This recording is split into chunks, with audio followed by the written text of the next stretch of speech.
India സ്ഥാനാർത്ഥി സണ്ണി കടുത്താഴയുടെ പായ്പ്ര മുളവൂർ മേഖല വാഹന പര്യടനം നടന്നു. പെരുമറ്റത്തു നിന്നും ആരംഭിച്ച പര്യടനം BJP മൂവാറ്റുപുഴ മണ്ഡലം പ്രസിഡന്റ് T. ചന്ദ്രൻ ഉദ്ഘാടനം ചെയ്തു.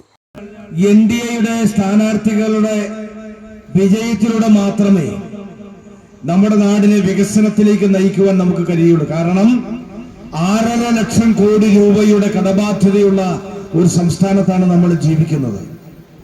അതുകൊണ്ട് പ്രിയമുള്ളവരെ, ഈ മൂവാറ്റുപുഴയുടെ വികസനത്തിന് വേണ്ടി 3 ബൈപ്പാസുകൾ ഉണ്ടാകുന്നതിന് വേണ്ടി, നമ്മുടെ ഈ നാടിന്റെ സമഗ്രമായ വികസനത്തിന് വേണ്ടി നിങ്ങളുടെ സഹകരണം ഉണ്ടാകണമെന്ന് ഞാൻ അഭ്യർത്ഥിക്കുകയാണ്. പ്രത്യേകിച്ച് നമുക്കറിയാം, നമ്മുടെ ഈ നാട്ടിലൂടെ കടന്നു പോകുന്ന നിർദ്ദിഷ്ട ശബരി റെയിൽപാത. എന്നെ ശ്രമിക്കുന്ന പ്രിയപ്പെട്ട സഹോദരി സഹോദരന്മാരെ, നിങ്ങൾക്കറിയാം, ഇന്ന് ഈ ശബരി റെയിൽപാതയ്ക്ക് സ്ഥലം ഏറ്റെടുക്കപ്പെട്ട കുടുംബങ്ങളുടെ ദുരിതം. അവർക്ക് നഷ്ടപരിഹാരം ലഭിച്ചിട്ടില്ല. പക്ഷെ അവർക്ക് ജീവിതത്തിൽ ഒരു കല്യാണമോ, ഒരു ചികിത്സയുടെ ആവശ്യമോ, ഒരു വിദ്യാഭ്യാസ ലോണോ ഒക്കെ ആവശ്യം വരുമ്പോൾ അവരുടെ സ്ഥലം ഈട് വെച്ച് ബാങ്കിൽ നിന്നൊരു ലോൺ പോലും കിട്ടാത്ത അവസ്ഥ, അവർക്കുള്ള ഏതാനും സെന്റ് സ്ഥലം വിൽക്കാൻ പോലും കഴിയാത്ത അവസ്ഥ. ഈ ഗതികേടിൽ നിന്ന് നമ്മുടെ നാടിന് വിമോചനം ഉണ്ടാകണമെങ്കിൽ ശബരി റെയിൽപാത യാഥാർത്ഥ്യമാകണം. പ്രിയമുള്ളവരെ, ഈ ശബരി റെയിൽപാത എത്രയും പെട്ടെന്ന് യാഥാർത്ഥ്യമാകുന്നതിന് വേണ്ടി നിങ്ങളുടെ വിലയേറിയ വോട്ടുകൾ NDAക്ക് 2020 നൽകണമെന്ന് ഞാൻ അഭ്യർത്ഥിക്കുകയാണ്. ഞാൻ ഒത്തിരി സംസാരിക്കുന്നില്ല. ഇലക്ഷൻ പ്രചരണവുമായിട്ട് മുന്നോട്ട് പോയപ്പോൾ കഴിഞ്ഞ ദിവസം കലൂരിനടുത്ത് കാനം കോളനിയിലുണ്ടായ ഒരനുഭവം മാത്രം പങ്കുവയ്ക്കാൻ ഞാൻ ആഗ്രഹിക്കുകയാണ്.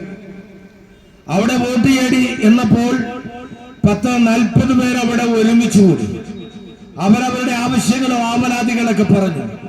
അതിനൊരു അമ്മയും മോളും എന്റെ അടുത്ത് വന്നിട്ട് കരഞ്ഞു. അവരെ പറഞ്ഞു, സാറേ, കഴിഞ്ഞ 25 വർഷങ്ങളായി ഞങ്ങൾ മാറി മാറി ഇടതിനും വലതിനും വോട്ട് ചെയ്തു. ഞങ്ങൾ വോട്ട് ചെയ്തവർ MP-മാരായി, MLA-മാരായി. ഞങ്ങൾ വോട്ട് ചെയ്തവർ പഞ്ചായത്ത് പ്രസിഡന്റുമാരായി, പഞ്ചായത്ത് മെമ്പർമാരായി. ഈ 25 വർഷങ്ങളായിട്ട് ഞങ്ങൾക്കൊരു വീട് കിട്ടിയിട്ടില്ല. ഞങ്ങളിപ്പോൾ താമസിക്കുന്നത് health centre, Chirappadi, PO junction, Punnarikkaparambu, Attayam, Nirappu, Ilahiya, Pallippadi, Payipra കവല, പള്ളിച്ചിറ, തൃക്കളത്തൂർ കാവുംപടി, പള്ളിത്താഴം, സൊസൈറ്റി പടി, സ്കൂൾ പടി, കാവുംപടി, കുരിശുംപടി എന്നിവിടങ്ങളിൽ പര്യടനം നടത്തി മുടവൂരിൽ സമാപിച്ചു. പര്യടനത്തിൽ ഉടനീളം നല്ല സ്വീകരണമാണ് ലഭിച്ചത്.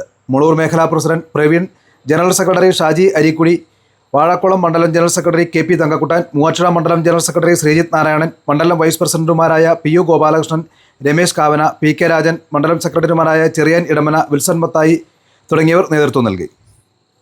OBC മോർച്ച ജില്ലാ president AS Vijumon, SC Morcha ജില്ലാ പ്രസിഡന്റ് അജീഷ് തങ്കപ്പൻ, OBC മോർച്ച മണ്ഡലം പ്രസിഡന്റ് സജികുമാർ, ന്യൂനപക്ഷ മോർച്ച മണ്ഡലം ജനറൽ സെക്രട്ടറി ജബ്ബാർ മുണ്ടക്കൽ, പായ്പ്ര മേഖലാ president Binu Kuruvila, general secretary Harichandran, ജില്ലാ media co convener Vidyavenu, Rajesh Thaniyeli, 2020 മണ്ഡലം president advocate Charles Paul, vice president advocate ഹിസ്റ്റിയം സാനി തുടങ്ങിയവർ വിവിധ വേദികളിൽ സംസാരിച്ചു.